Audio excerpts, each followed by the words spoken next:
கிறிஸ்துக்குள் பிரியமானவர்களே, அனைவருக்கும் இயேசுவின் நாமத்தினால் வாழ்த்துதலையும் ஸ்தோத்திரத்தையும் ஏறெடுக்கிறேன். இப்போது பரிசுத்தமான 4வது வாக்குத்தத்தம் கேட்க வந்தபடியினால் நாம் அனைவரும் சேர்ந்து ஜெபிப்போமாக. அன்புள்ள ஆண்டவரே, இந்த வருஷத்தின் 4ஆம் மாதம் பரிசுத்த மாதத்தில் நாங்கள் அனைவரும் முழு உண்மையோடு வந்திருக்கிறோம், முழு ஆத்மாவோடு வந்திருக்கிறோம், அன்போடு வந்திருக்கிறோம். நாங்கள் பின்னோக்கி பார்க்கும்போது 3ஆம் மாதத்தில் அன்பு சகோதரிகளுக்காக, அன்பு சகோதரிக்காக, வாலிப தம்பிக்காக, வாலிப தங்கிக்காக, சிறியோர் பிள்ளைகளுக்காக, பெரியோர்களுக்காக அனைவரும் இயேசுவின் நாமத்தினால் நாங்கள் முழு உண்மையோடு வந்திருக்கிறோம், முழு ஆத்மாவோடு வந்திருக்கிறோம், முழு அன்போடு வந்திருக்கிறோம். ராஜா, நாங்கள் யாரும் வெறுமையாக போகாதபடி அன்பு, சந்தோஷம், சமாதானம், பாதுகாப்போடு செல்ல தொடக்கத்திலிருந்து முடிவரையும் இதை பார்த்து கொண்டிருக்கிற ஈற்றுப்பிள்ளை அனைவருக்கும் இயேசுவின் நாமத்தினால அவர்களையும் ஜெயமாக்கும், மேன்மையாக்கும், நீரே மகிமை அடையும். துதிகன மகிமை உமக்கே செலுத்துகிறோம் பிதாவே. ஆமேன், ஆமேன். மறுபடியும் வாழ்த்துகிறேன். இதை பார்த்து கொண்டிருக்கிற ஈற்றுப்பிள்ளை இருக்கிற அன்பு சகோதரர்களுக்காக, அன்பு சகோதரிக்காக, அன்பு வாலிப தம்பி தங்கைகளுக்காக, சிறியவர்களுக்காக, பெரியோர்களுக்காக, இந்த என்மே பிரேஸ் கிராமம் ஊழியம் அங்கே இருக்கிற என்னுடைய சகோதர சகோதரிகளுக்காக அனைவருக்கும் இயேசுவின் நாமத்தில் வாழ்த்துதலையும் ஸ்தோத்திரத்தையும் ஏறெடுக்கிறேன். இப்போது வாக்குத்தத்தம் கேட்பதற்கு முன்பாக இப்போது ஒரு பாடலை கேட்போம்.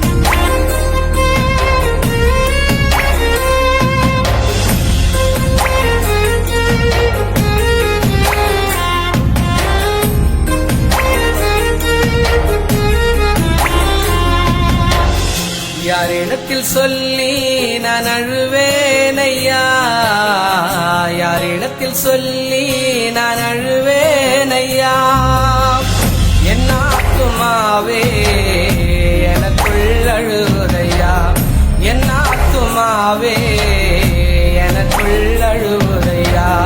மனிதரின் அன்போ மழை என்று காட்டினீர், உம்முடைய அன்போ உண்மை என்று உணர்த்தினீர். மனிதரின் அன்போ மழை என்று காட்டினீர், உம்முடைய அன்போ உண்மை என்று உணர்த்தினீர். யாரிடத்தில் சொல்லி நான் அழுவேனையா, யாரிடத்தில் சொல்லி நான் அழுவேனையா.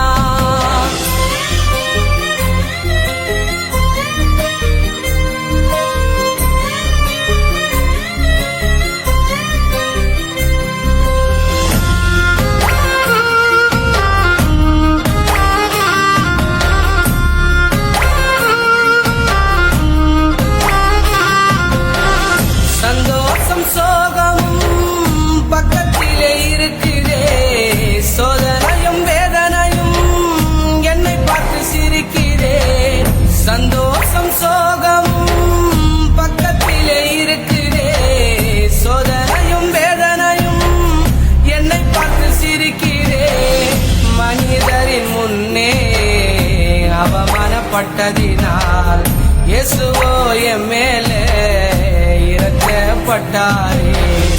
மனிதரின் முன்னே அவமானப்பட்டதினால் இயேசுவோ என் மேலே இறக்கப்பட்டீரே. யாரிடத்தில் சொல்லி நான் அழுவேனையா,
சொல்லி நான் அழுவேனையா, யாரிடத்தில் சொல்லி நான் அழுவேனையா.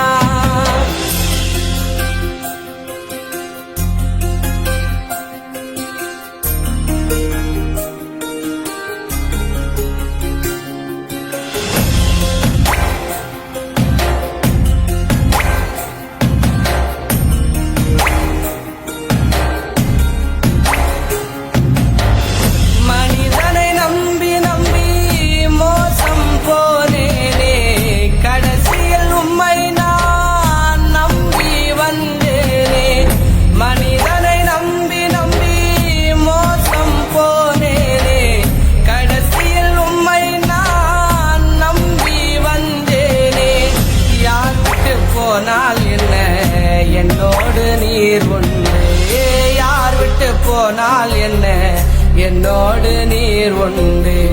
உன்னிடத்தில் சொல்லி நான் அழுவேனையா, உன்னிடத்தில் சொல்லி நான் அழுவேனையா.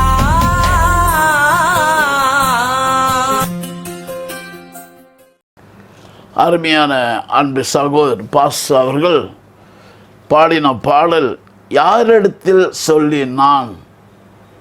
கிறிஸ்துவுக்குள் பிரியமானவர்களே, அந்த பாடலே எல்லாருக்கும் என்னோடு யார் பேசுவா, என் கூட யார் இருப்பா, எல்லாரும் கைவிட்டு போய்விடார்களே, ஆனால் இயேசு மட்டும் கைவிடாத தெய்வமாக இருப்பார் என்று சொல்லி அந்த பாடலுக்காக நான் நன்றி சொல்கிறேன்.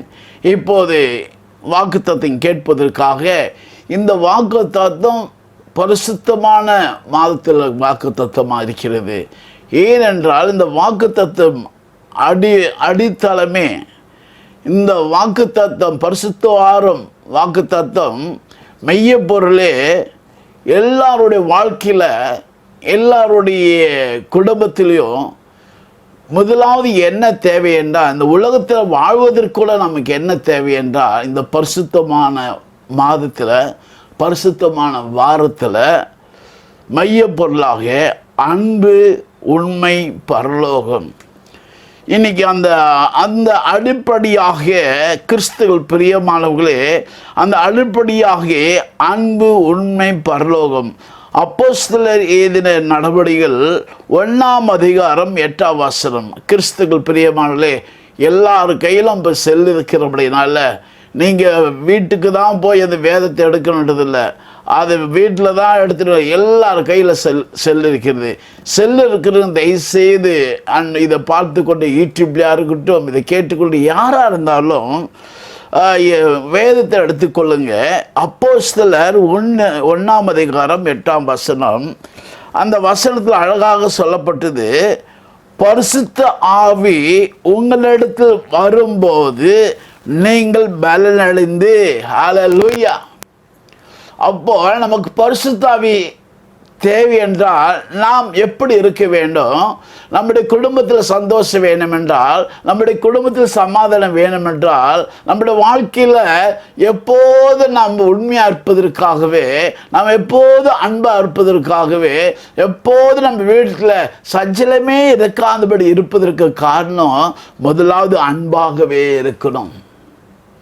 எங்க ஐயா நீங்கள் அழகாக சொல்லிட்டு இப்படி அன்பாக இருக்கிறீங்க, எதுவுமே போது என்ற மனதோடு வாழும் போது இயேசு கிறிஸ்து உனக்காக எனக்காக மரித்தார். 2 ஆண்டுகளுக்கு முன்பாக மரிக்கும் போது ஆண்டவர் எதுவுமே எதிர்பார்க்கல. 30 வருஷமாக அப்பா அம்மா கீழ்ப்படிந்தாங்க. இன்னைக்கு அநேக பிள்ளைகள் 5 வயசுல கீழ்ப்படிய மாட்டாங்க. ஏதாவது வாங்கி கொடுக்கலாம் அடம்பிடிக்கிறது. ஆனால் ஆண்டவராக இயேசு கிறிஸ்து இந்த உலகத்தை படித்த ஆண்டவர், அவர் சிறு வயது வரைக்கும் 30 வயசு வரைக்கும் அப்பா அம்மா கீழ்ப்படிந்தார், எல்லாருக்கும் கீழ்ப்படிந்தார். ஆனால் ஆண்டவருடைய பிள்ளை தேவாலயத்துக்கு வந்த பிறகு 3 ஆண்டுகளாக ஆண்டவருடைய கட்டளையை கீழ்ப்படிந்தார். அந்த ஆண்டவருடைய கட்டளை தான் அன்பு, உண்மை. அந்த பரலோகம் என்றது நீங்கள் இருவரும் பேசும்போது உண்மையாக இருக்கும் போது அந்த இடம் பரிசுத்தமாக இருக்குமா, அந்த இடம் சந்தோஷமா இருக்குமா, அந்த இடம் சமாதானமா இருக்குமா. எனக்கு அநேக பேர் சொல்லு பரலோகம் பரலோகம் பரலோகம். வீடு பரிசுத்தமா இருப்பதற்கு அப்போதான் பரலோகத்துக்கு நீ போக முடியும். வீடே தீட்டா இருக்கிறது, வீட்டே தீமையா இருக்கிறது, வீடே பாவமா இருக்கிறது. மனைவிக்குள்ள புருஷன் கீழ்ப்படுகிறது இல்லை, புருஷன் மனைவிக்கு கீழ்ப்படுகிறது இல்லை, அப்பா அம்மா பிள்ளைகளுக்கு கீழ்ப்படுகிறது இல்லை, வேலை ஸ்தல அதிகாரிக்கு கீழ்ப்படுகிறது இல்லை, தேசத்து அதிகாரிக்கு நம்ம கீழ்ப்படியாதனால எப்படி அன்பு கிடைக்கும், எப்படி சந்தோஷம் கிடைக்கும், எப்படி நமக்கு சமாதானம் கிடைக்கும்? அதற்கு தான் ஆண்டவராக இயேசு கிறிஸ்து அப்போஸ்தலர் பரிசுத்த ஆவி உங்களிடத்தில் வரும்போது நீங்கள் பலன் அடைந்து, ஹல்லேலூயா. உண்மையா இருக்கும்போது பரிசுத்த ஆவி வந்துடும், உண்மை உள்ள அன்பு பரிசுத்த ஆவி வந்துடும். இந்த உண்மையா இருக்கும் போதும் உண்மை உள்ள மனுஷன் பரிபூர்ண ஆசீர்வாதம் பெறுவான். தேவன் அன்பாகவே இருக்கிறார், தேவன் அன்பாகவே இருக்கிறார். அந்த அன்புக்கு என்னன்னு பரிசுத்த ஆவி நம்மளோடு வந்து பலன் அடைந்து விடுவோமா, டானிக்கு பூஸ்ட் குடிச்சு பலன் அடைஞ்சு வந்துடுமா. உண்மையா இருக்கும் போதே நீ பொய் சொன்னா வீட்டுக்கே வரமாட்டேன், என்ன இன்னும் வரவில்லை, மகன் எங்கே போயிட்டான், தவறு பண்ணிட்டானா, அப்பா உடனே கேட்பார் அம்மாண்ட.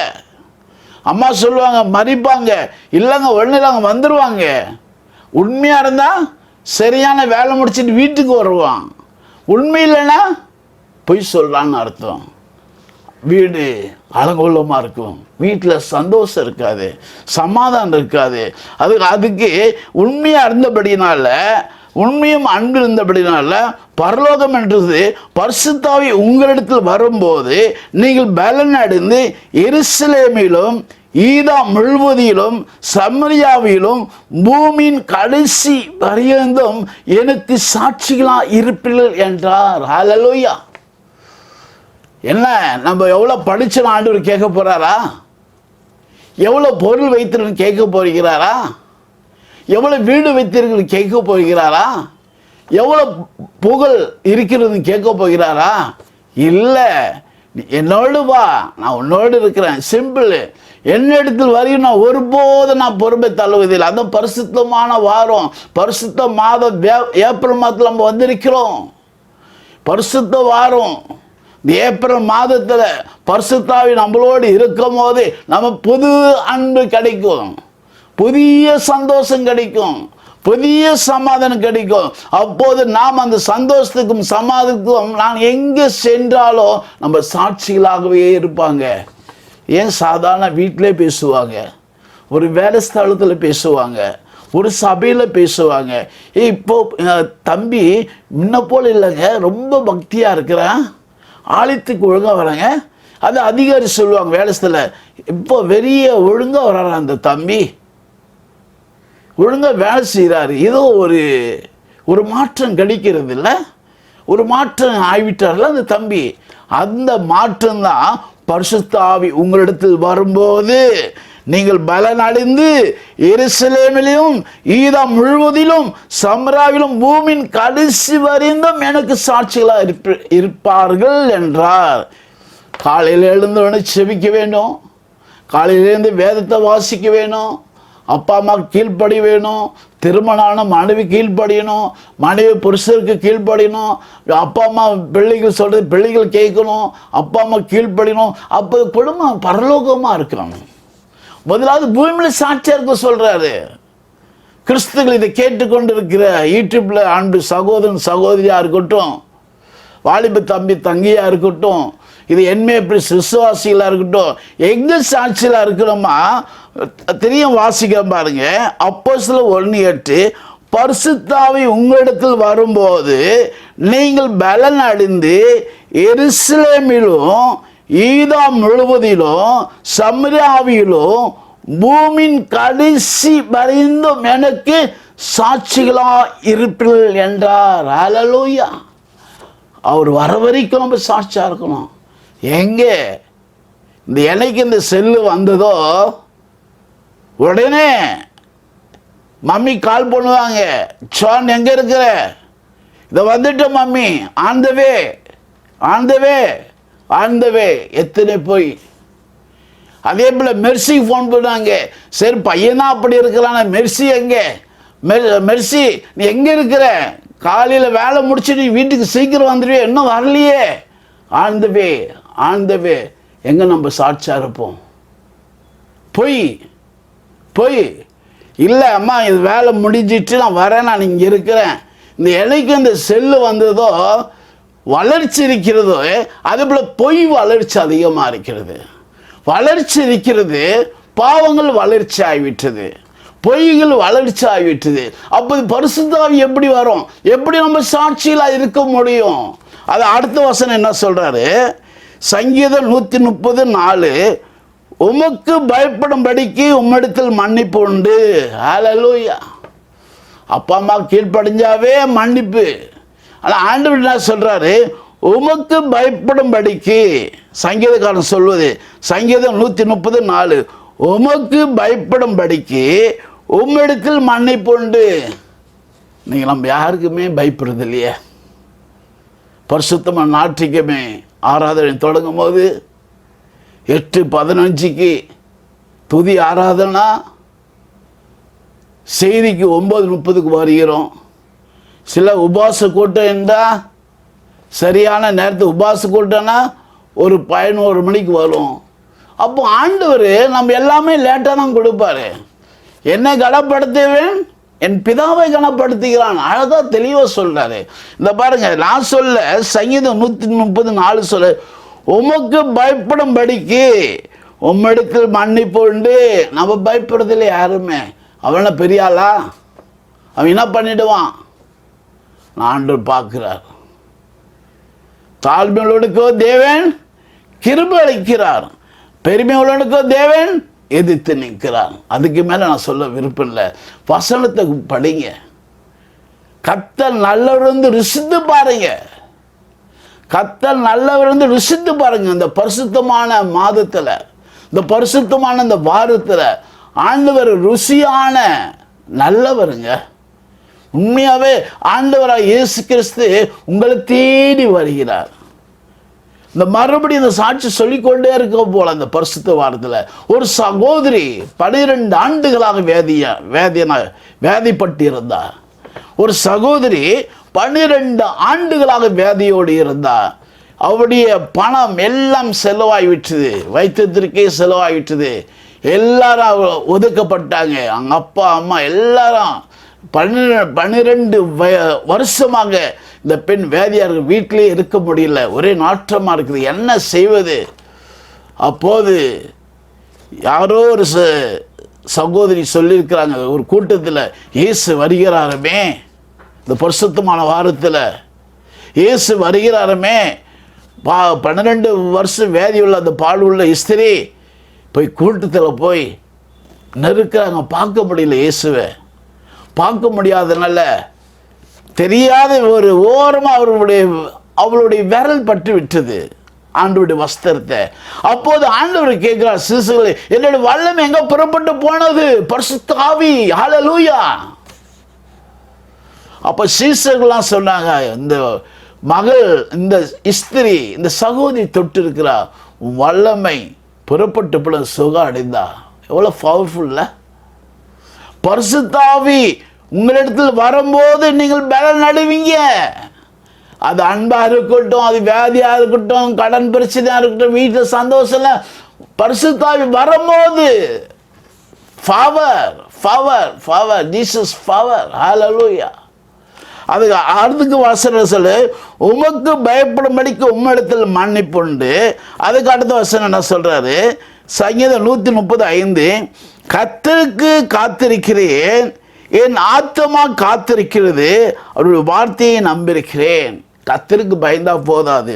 கிறிஸ்துக்கள் பிரியமானவர்களே, மன்னிப்பு உண்டு வாங்கிட்டு திரும்பி போய் பாவம் செய்யக்கூடாது. இன்னைக்கு அநேக பேர் முழுக்க ஞானஸ்நானம் நடத்திடுவாங்க, ஒரு கன்வென்ஸ் மீட்டிங்கில் சாட்சி சொல்லுவாங்க.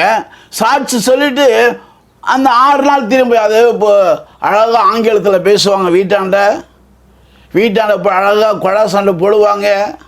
வீட்டாண்ட போய்ட்டு ஒரு பேசாமல் இருப்பாங்க. ஏன்? குடும்பத்திலேயே இங்கே கன்வென்ஸ் மீட்டிங்னு சாட்சி அழகாக சொல்லுவாங்க. இயேசு எனக்கு அற்புதம் பண்ணார், நான் சரீரத்தை பலவீனமாக இருந்தேன், அந்த பலவீனத்தை ஆண்டு சுகம் கொடுத்தார், நல்லது. அந்த சுகம் வீட்டில் காட்டணுமே, வீட்டில் எல்லாரோட அன்பா இருக்கணுமே, வீட்டில் எல்லாரோட சந்தோஷமா இருக்கணுமே, வீட்டில் எல்லாரோட சமாதானமா இருக்கணுமே, ஒருவரோட பகிர்ந்து வேலை செய்யணுமே. இன்னைக்கு அநேக பெண்கள் பகிர்ந்து வேலை செய்கிறதுல. கிறிஸ்துவுக்குள் பிரியமானவர்களே, இன்னைக்கு திருமணம் ஆயிட்டு வருகிற ஒவ்வொரு மருமகளுக்கும் சொல்றேன், ஒவ்வொரு மருமகனுக்கும் சொல்றேன், எடுத்து உடனே என்ன வேலை செய்யணும், எது செய்யணும் உடனே எடுத்து செய்கிறாங்க. அதே போல் இங்கே பெண் வந்து வாழற வீட்டில் வந்துட்டா, நான் இதை சாப்பிட மாட்டேன், எனக்கு இதை பிடிக்காது, அது செய்யாது, அப்போ எப்படி பரிசுத்த ஆவி வரும்? நீங்கள் சாட்சியாக இருக்கணும். அதை இங்கே சொல்கிறாரு, பரிசுத்த ஆவி உங்களிடத்தில் வரும்போது நீங்கள் பலனடைந்து எருசலேமிலும் யூதா முழுவதிலும் சமரியாவிலும் பூமியின் கடைசி வரையும் எனக்கு சாட்சியாக இருப்பீர்கள். உன் வீட்டில் எப்படி சாட்சியாக இருந்தோ என்னுடைய மாமா வீட்டில் சாட்சியாக இருக்கணும். இந்த அநேக பேருக்கு இது தெரிய மாட்டேங்குது. ஐயோ, என் வீட்டில் மட்டும் நான் சாட்சியாக இருப்பேன், அப்படி சந்தோஷம் கிடைக்காது, சமாதானம் கிடைக்காது. உன் வீட்டில் எப்படி மம்மிக்கு அப்பாவுக்கு எப்படி நீ கீழ்ப்படைந்தியோ அதே போல மாமாவுக்கு அத்தை கீழ்ப்படையணும். அதே போல் மகனும் சொல்கிறேன், மருமகனுக்கு அதான் சொல்கிறேன், எப்படி உங்கள் அப்பா அம்மா கீழ்ப்படைந்தியோ அதே போல் அத்தைக்கு மாமாக்கு நீ கீழ்ப்படையணும். அப்போ தான் அந்த வீடு சாட்சியாக இருக்கும். பூமியெங்கும் நீங்கள் சந்தோஷமாக இருப்பீங்க. இன்னைக்கு அநேக பேருக்கு ஆலயத்தில் மட்டும் பயந்து இருந்தால் போதாது, வேஷம் நடிப்பு. இன்னைக்கு அநேக கிறிஸ்தவர்கள் ஆலயத்தில் அழகாக பாட்டு போடுவாங்க, அழகாக சாட்சி சொல்லுவாங்க, அழகாக பிரசங்கம் பண்ணுவாங்க. வீட்டில் போனால் ஐயோ சொல்லவே முடியாதுங்க, அந்த பிரதராங்க. கிறிஸ்துகள் மாயக்காரனாக போல நம்ம வாழ வேண்டாம். இனிமேலாவது நம்ம திருந்துவோம். கடைசி காலத்தில் இருக்கிறோம். ஈரான் அதிபர் எடுத்துங்க, அமெரிக்கா அதிபர் எடுத்துங்க, இஸ்ரேல் அதிபர் எடுத்துங்க. அதற்கு காரணம் பெருமை, ஈகோ. நான் தான் பெரியவன், என்ன என்று ஆண்டவர் சொல்றாரு. யோவான் 3:16 ஒரே பேரான குமாரனை விசுவாசிக்கின் எவனும் அவனை கெட்டு போகாமல் நித்திய ஜீவன் அடைமடி இவ்வளவாய் உலகத்தில் அன்பு கூர்ந்தார். ஆண்டவரை மட்டும்தான் பெரியவர் இந்த உலகத்திற்கு. அவர் கையில தான் அன்பு இருக்கிறது, அவர் கையில தான் உண்மை இருக்கிறது, அவர் கையில் தான் பரிசுத்தாவி இருக்கிறது. அந்த பரிசுத்தாவி உங்களிடத்தில் வரும்போது பூமி முழுவதும் நீங்க சாட்சிகளா இருப்பீங்களா? அதுக்கு அடுத்த வசனம் நீதிமொழிகள் 12:20 தீங்கை பிணிக்கிறவர்களின் இருதயத்தில் இருக்கிறது கபடு. இஸ்லாம் குடும்பமாக இருக்கட்டும், கிறிஸ்தவ குடும்பமாக இருக்கட்டும், இந்து குடும்பமாக இருக்கட்டும், ஒருவர் நல்லா இருந்தால் யாருக்குமே பிடிக்காது. அவன் சின்ன வயசில் கஷ்டப்பட்டு வாழ்க்கையில் ஒரு சொந்த வீடு வாங்கியிருப்பான், இல்லை சொந்த கார் வாங்கியிருப்பான், இல்லை ஒரு சொந்த சைக்கிள் வாங்கியிருப்பான், இல்லை சொந்த ஒரு டிவியில் வாங்கியிருப்பான். அவங்க வாழ்க்கையில் கஷ்டப்பட்டு வாங்கியிருப்பான். அதற்கு இன்னைக்கு ஆண்டவர் நேசித்த பிள்ளைகளும் ஆண்டவர் அறியாத பிள்ளைகளும் பேசுவது தீங்கை பிணிக்கிறவர்களின் இருதயத்தில் இருக்கிற கபடு, போராம, எரிச்சலாவி, தப்பா பேசுறது, பொய்யா பேசுறது. ஆனால் அப்படிப்பட்டவர்களுக்கு என்ன கிடைக்குதா? நீதிமொழிகள் 12:20 தீங்கை பிணைக்கிறவர்களின் இருதயத்தில் இருக்கிறது கபடு, போராம, எரிச்சலாவி, பொய். அதே போல சமாதான பண்ணுகிற ஆலோசனைக்காரர்களுக்கு உள்ளது சந்தோஷமா. இன்னைக்கு அநேக பேர் பார்க்காம பார்த்த போல பேசுவாங்க, பேசுனது போல பேசுவாங்க, பார்த்துருக்கே மாட்டாங்க, அப்படியே பார்த்த போலே பேசுவாங்க. கபடம் உள்ளவங்களுக்கெல்லாம் தீங்கை பிணைக்கிற இருதயத்தில் இருக்குது கபடு. ஆனால் சமாதானம் பண்ணுகிற ஆலோசனைக்காரர்களுக்கு உள்ளது சந்தோஷம். ஹல்லேலூயா. கிறிஸ்துக்கள் பிரியமானவர்களே, நம்ம ஆலயத்திற்கு போவதோ இல்லை உபாச கூட்டத்திற்கு போவதோ இல்லை அந்த பரிசுத்த வார்த்தை மட்டும் இந்த 40 நாள் ஒண்டி பாஸ்டிங் இருந்து கபடாமல் இருந்து எப்போதும் நம்ம அன்பாக இருக்கணும், எப்போதும் நம்ம உண்மையாக இருக்கணும், எப்போதும் சந்தோஷமாக இருக்கணும். அந்த நீதிமொழிகள் 12:21 சொல்கிறாரு, நீதிமானுக்கு ஒரு கேடு வராது, நீதிமானுக்கு ஒரு கேடு வராது, துன்மார்க்கருக்கோ தீமையினால் நிறைப்படுவார்கள். ஹல்லேலூயா. அழகா சொல்றாங்க. நம்ம ஆண்டவரை நேசிக்கிற பிள்ளைகளாக இருந்தால் இந்த வேதமே நமக்கு வெளிச்சமா இருக்கிறது. இந்த வேதமே நம்ம வாழ்க்கைக்கு ஒளியா இருக்கும். இந்த வேதமே நமக்கு பாதுகாப்பாக இருக்கும். உலக தேடி நம்ம போகவே தேவையில்லை. கிறிஸ்துக்கள் பிரியமானங்களே, இந்த யூடியூபில் பார்த்து கொண்டிருக்கிற அன்பு சகோதரன் சகோதரியாக இருக்கட்டும், வாலிப தம்பியாக இருக்கட்டும், வாலிப தங்கியாக இருக்கட்டும், நம்ம உலகத்தை தேடியே போக வேண்டாம். அழகாக ஆண்டவர் சொல்கிறாரு. என்ன சொல்கிற? நீதிமொழி சாலமோன் சொல்லுவது, நீதிமானுக்கு ஒரு கேடு வராது, துன்மார்க்கருக்கோ தீமையினாலே நிறைய படுவார்கள். தீமை வருமா? கிறிஸ்துக்கள் பிரியமானவர்களே, நம்ம பரிசுத்தவாரண்டு 40 நாள் மட்டும் பரிசுத்தமாக அது போதாது. உன்னோட வயது எத்தனை? 35 வயசா, இல்லை 55 வயசா, இல்லை 65 வயசா, இல்லை 70 80? உண்மையாக இருந்துட்டு போயிடுவோம். இதுவுமே போதுன்னு மனதோடு வாழ்வோம். யாருக்காவது ஒரு நாளைக்கு உங்களால் முடிந்து இயேசு நல்லவன்னு சொல்லுங்க. இல்லாட்டி உங்களால் அது சொல்ல முடியும், ஏதாவது ஒரு உபகாரம் பண்ணிடுங்க. அப்படியும் செய்ய முடியலன்னா நீங்கள் உங்களுக்கு தெரிஞ்ச நண்பனாடு சொல்லி உதவி செஞ்சுட்டு போயிடுங்க. நல்லது செய்யுங்க. நான் இந்த வசனம் என்ன சொல்கிறேன் பாருங்க. நீதிமொழிகள் 12:20, தீங்கை பிணைக்கிறவர்களின் இருதயத்தில் இருக்கிறது கபடு, சமாதானம் பண்ணுகிற ஆலோசனைக்காரருக்கு உள்ளது சந்தோஷம். ஹல்லேலூயா. சமாதானம் பண்ணுங்க. அதே போல் நீதிமானுக்கு ஒரு கேடு வராது, துன்மார்க்கரோ தீமையினால் நிறைய படுவார்கள். அதுக்குன்னே நமக்கு என்ன, சும்மாந்திராதீங்க. நீதியாக நில்லுங்க, பரிசுத்தமாக நில்லுங்க, சத்தியமாக பேசுங்க.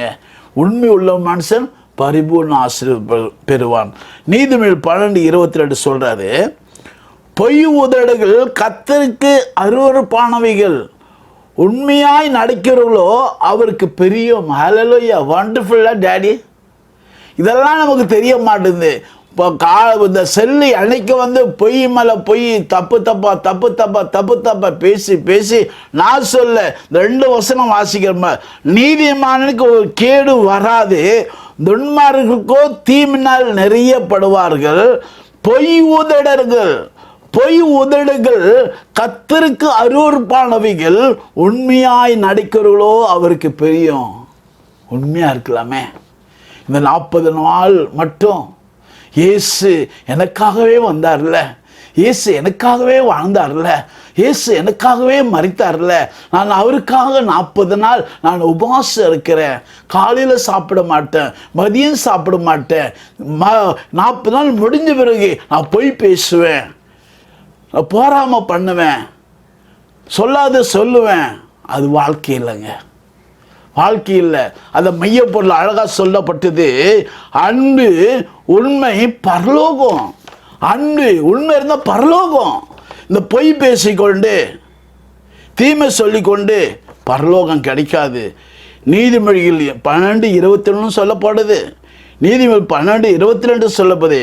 அதே போல் நீதிமொழி 12:28 சொல்லுது, நீதியின் பாதையில் ஜீவன் உண்டு, அந்த பாதையில் மரணம் இல்லை. ஹல்லேலூயா. நம்ம உண்மையாகவே இருந்துடலாங்க, நீதியாக பேசலாம். உடனே சொல்கிறேன், இந்த பரிசுத்தமான மாதத்தில், இந்த வாரத்தில் நம்ம யாருமே அப்பா அம்மா அண்ணன் தங்கச்சியோடு ஒன்றா வரலைங்க. நம்ம எல்லாம் தனித்தனியாக தான் இந்த உலகத்தில் பிறந்தோம். அதே போல் தனித்தனியாக தான் இந்த உலகத்தை விட்டு நம்ம போக போகிறோம். அப்போ நம்ம உண்மையாக இருக்கலாமே, அன்பாக இருக்கலாமே. அன்பு உண்மையாக இருந்து பரலோகத்துக்கு ஆத்துமாதைப்படுத்தலாமே. கிறிஸ்துக்கள் பிரியமானவர்களே, இந்த பரிசுத்தமான வாரத்தில் இந்த 40 நாள் மட்டும் உண்மையாக இருந்தால் போதாது, இந்த 40 நாள் மட்டும் அன்பாக இருந்தால் போதாது, இந்த 40 நாள் மட்டும் தீமை செய்யாது இருந்தால் போதாது. எப்போதும் நம்ம உண்மை செய்யணும், நம்ம எப்போதும் உண்மையாகவே இருக்கணும், எப்போதும் நம்ம அன்பாகவே இருக்கணும், எப்போதும் நம்ம உதவி செய்கிறவர்களாக இருக்கணும். ஆனால் ஆண்டவர் கடைசியில் என்ன சொல்லிட்டு போகிறாரு? ஆண்டவராக இயேசு கிறிஸ்து, நீதியின் பாதையில் ஜீவன் உண்டு, அந்த பாதையில் மரணம் இல்லையா? அதே வசனம் என்ன சொல்கிறாரு? அப்போஸ்தலர் 1:11 வாசிக்கிறேன். தயவுசெய்து இந்த வசனத்தை எல்லாரும் எடுத்து வாசிங்க. கடைசி வசனம் அப்போஸ்தலர் 1:11, கல்லிலராகிய மனுஷரே, நீங்கள் ஏன் வானத்தையே அண்ணாந்து பார்த்து நிற்கிறீர்கள்? உங்களிடத்தில் என்று வானத்துக்கு எடுத்துக்கொள்ளப்பட்ட இந்த இயேசுவானவர் எப்படி உங்கள் கண்களுக்கு முன்பாகவே வானத்துக்கு ஏந்து அருளி போனாரோ அப்படியே மறுபடியும் வருவார் என்றார்கள். ஹல்லேலூயா. கிறிஸ்துவுக்குள் பிரியமானவர்களே, இதெல்லாம் பார்க்க பயமாக இருக்குது. நம்ம நடிக்கிறோம், ஒரே காலையிலேருந்து ராத்திரி வரைக்கும் பொய்யா பேசுறது, சொல்லாத சொன்னது. அப்புறம் அந்த செல்லு வந்து எல்லாருக்கும் அந்த செல்லு வீட்டில் பிரச்சனை. பெரியவங்களை, அது புதிய தம்பதிகளாக இருக்கட்டும், அது வயசானங்களாக இருக்கட்டும், அந்த வாலிப பிள்ளைகளாக இருக்கட்டும், இந்த கடைசி வசனம் தெரிய வாசிக்கிறேன், கல்லிலாகியும் வருவாராம். ஹல்லேலூயா. வண்டர்ஃபுல்லா. இயேசு சீக்கிரமாக வரப்போகிறார். ஈரானில் சண்டை நடந்து கொண்டு இருக்குது. அதுக்காக ஈரானில் சண்டை நடந்தது, அமெரிக்காவில் சண்டை நடக்குது, அப்புறம் இஸ்ரேல் சண்டை இல்லை. கடைசி காலத்து அடையாளங்கள் வருகிறது. இதெல்லாம் அடையாளம், இயேசு வருகையுடைய அறிகுறிகள். இது கிறிஸ்துவுக்குள் பிரியமானவர்களே, இந்த மையப்பொருளாக அன்பு, உண்மை, பரலோகத்துக்காக நம்ம வாழ்வோம். இப்போது கடைசி பாடலாக கேட்டுட்டு நம்ம முடிவு செய்வோம். என் கால சறுக்குது, உங்க கிருபை தாங்குது, என் கண்ணு அழுகுது, உங்க கை ஏந்துது. என்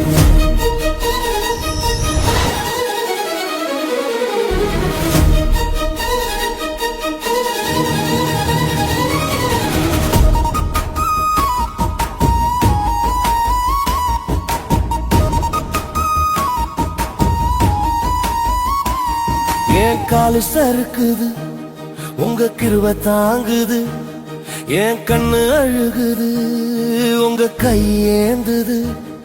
என் காலு சறுக்குது, உங்க கிருபை தாங்குது, என் கண்ணு அழுகுது, உங்க கை ஏந்துது. பாவ உச்சத்தை தொட்டுச்சு, உங்க பரிசுத்த ரத்தம் மீட்டுச்சு. பாவ உச்சத்தை தொட்டுச்சு, உங்க பரிசுத்த ரத்தம் மீட்டுச்சு. ஏசப்பா, எனக்கெல்லாம் நீங்க தானப்பா. ஏசப்பா, எனக்கெல்லாம் நீங்க தானப்பா. என் காலு சறுக்குது, உங்க கிருபை தாங்குது, என் கண்ணு அழுகுது, உங்க கை ஏந்துது.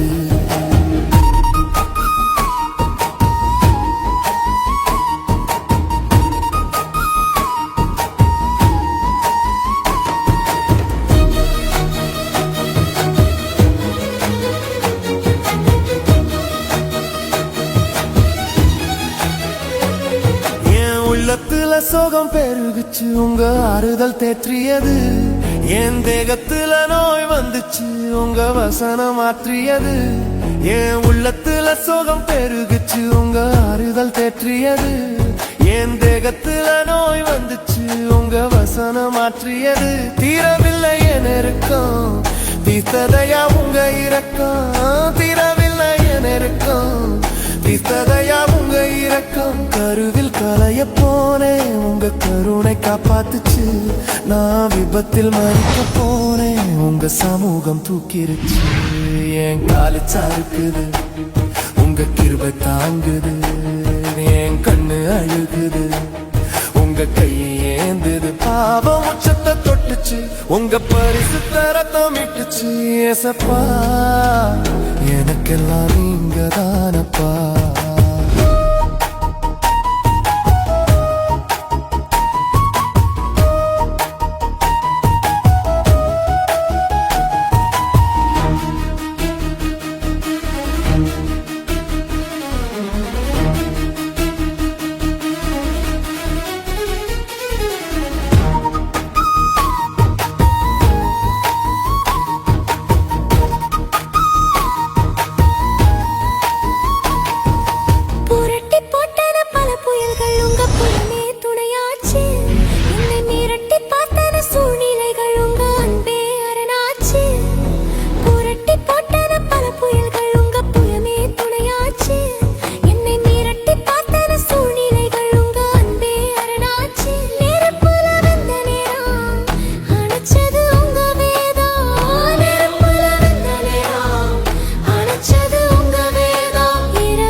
அடிச்சு உங்க சிறகு மறைச்சிச்சு என் கால சறுக்குது உங்க கிருபை தாங்குது என் கண்ணு அழுகுது உங்க கை ஏந்துது பாவம் உச்சத்தை தொட்டுச்சு உங்க பரிசு தரத்தை மீட்டுச்சு பாவம் உச்சத்தை தொட்டுச்சு உங்க பரிசு தரத்தை மீட்டுச்சு ஏசப்பா எனக்கெல்லாம் நீங்க தானப்பா இயேசப்பா எனக்கெல்லாம் நீங்க தானப்பா என் கால சறுக்குது உங்க கிருபை தாங்குது என் கண்ணு அழுகுது உங்க கை ஏந்துது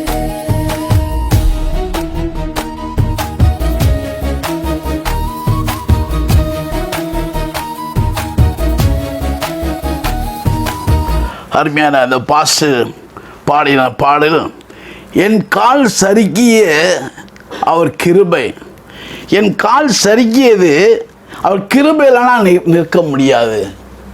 அருமையான அந்த பாடலுக்காக பாஸ்டுக்காக நன்றி சொல்வோம். நாம் செய்ய வேண்டியது இந்த 40 நாள் மட்டும் உண்மையாக இருந்தால் போதாது, இந்த 40 நாள் மட்டும் அன்பாக இருந்தால் போதாது, இந்த 40 நாள் மட்டும் உதவிகரமாக இருக்க போதாது. நம்ம பரலோகம் வீடு பரலோகமாக இருந்தால் தான் பரலோகத்துக்கு நம்ம போக முடியும். ஜெபிப்போம். அன்புள்ள ஆண்டவரே, இந்த பரிசுத்தமான மாதத்தில் ஏப்ரல் மாதத்திற்காக கோடா கோடி ஸ்தோத்திரம் ஆண்டவரே, கோடா கோடி ஸ்தோத்திரம்.